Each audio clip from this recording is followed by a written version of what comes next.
A world war is over, but the real explosion is only beginning.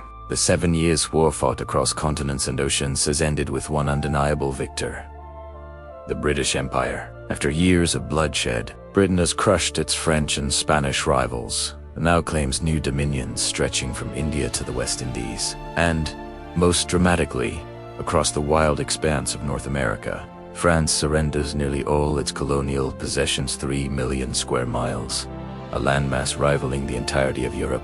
Overnight, Britain becomes a supreme global power, an empire so vast that, as people side, the sun can never set upon it. But triumph often hides the quiet rumble of future disaster. Britain's staggering victory comes with a staggering price. War debts have exploded. Interest payments swallow more than half of the government's yearly revenue. And now these vast new territories must be garrisoned and defended territories, surrounded by hostile rivals, eager to reclaim them, and Native American nations whose loyalties have shifted with the tides of war. In 1763, the Odawa leader Pontiac leads a violent uprising along the frontier. British forts west of the Appalachians fall under sudden attack. The message is unmistakable: the land Britain has won will not stay quiet for long. Yet the greatest threat is not foreign there. The very colonists Britain believes it is protecting. More than a century and a half has passed since the first British foothold was planted in North America. Today, 26 British colonies stretch across the continent and into the Caribbean. 13 of them lie on the eastern coast, home to a thriving, growing population exceeding 2 million. But these colonies share little beyond geography. Each guards its own traditions, its own laws, its own fierce identity. Some, like Massachusetts, were born from quests for religious sanctuary. Others grew from the ambitions of pioneers chasing fertile land. Many arrived hopeful, many arrived desperate, and many were forced here in chains.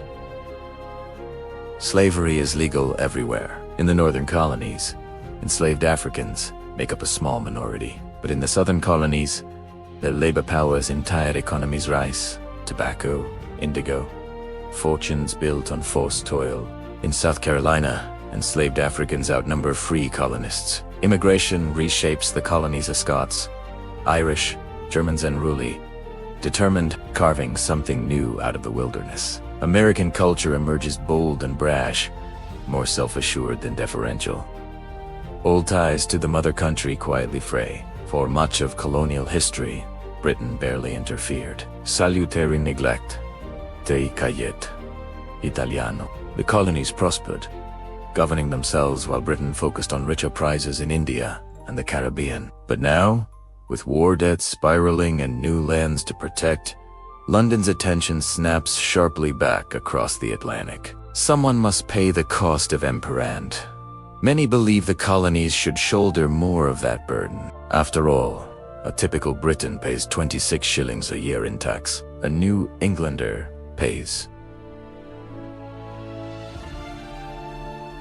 one, but the way Parliament chooses to impose new taxes will ignite a firestorm. Prime Minister George Grenville is determined to tame the nation's debt. In 1764, he introduces 2 new measures: the Sugar Act, lowering the duty on molasses, but tightening enforcement hand; the Stamp Act, placing a tax on newspapers, legal documents, playing cards, everyday lifeblood of colonial business. In Britain, these taxes are routine.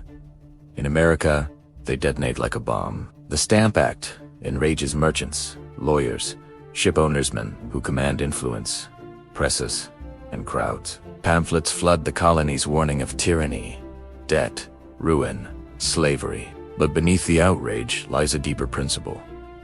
The colonists insist they cannot be taxed without their consent. They have no representatives in Parliament. An Englishman, they remind Britain, cannot be stripped of their rights. Grenville counters with the doctrine of virtual representation, claiming that Parliament represents all British subjects. The argument convinces almost no one, not even many in Parliament. The legendary statesman Pitt the Elder ridicules the idea, warning that Parliament is rotting from within and has no right to tax Americans. Patrick Henry of Virginia rises as one of resistance's fiercest voices. His speeches echo through the House of Burgesses. The colonists brought the rights of Englishmen with them, he argues, and only they can tax themselves. His boldest resolution is struck down by moderates, but the spark has been lit, witnessed by a young law clerk named Thomas Jefferson. Across the colonies, protests erupt. Tax collectors are chased down streets, tarred and feathered, driven out. Liberty trees become symbols of defiance. Delegates from 9 colonies unite in New York, declaring their loyalty to the crown but demanding their rights. Merchants launch boycotts. Trade with Britain trembles. The uproar forces London to retreat. In 1766, the Stamp Act and Sugar Act are repealed. It feels like a victory. But on the same day, Parliament declares it has full power to bind the colonies in all cases whatsoever. A warning sharp, cold, and deliberate. And the storm that follows comes swiftly. In 1767, Parliament introduces the Townshend Acts. New taxes, new protests, new fury. Boston seethes. Mobs assault royal officials. The Sons of Liberty, Rhysime Adams, John Hancock, Joseph Warren, Paul Revereman, who know how to inflame crowds and shape public opinion. In 1768, British troops are sent to Boston, a city already on the edge. Tension crackles, and on March 5, 1770, it explodes. A confrontation spirals out of control. A cornered detachment of British soldiers fires into a crowd. 5 colonists fall dead. Revere's engraving spreads the news like wildfire. A massacre. The Patriots cry. A line crossed. The road to violent rebellion seems inevitable, but not yet. Governor Hutchinson withdraws the troops. John Adams, ironically, a patriot, defends the soldiers in court and wins acquittal. Lord North becomes Prime Minister and repeals most of the Townshend duties, except for the one on tea, a fradia cum settlers. But it is temporary and everyone feels it. New England merchants fume over trade restrictions and British crackdowns on smuggling. The Gaspee, a Royal Navy schooner, is burned by colonists in 1772. Meanwhile, across the ocean, the mighty East India Company falters financially. Parliament intervenes with the Tea Act, giving the company the right to sell directly to America, undercutting colonial merchants' boat, leaving the hated tea tax in place. To Britain, it is economic relief. To Americans, it is a trap, an insult, an assertion of authority they refuse to accept. When the first ships reach the colonies, resistance is immediate. Ports erupt in protest. Shipments are turned away.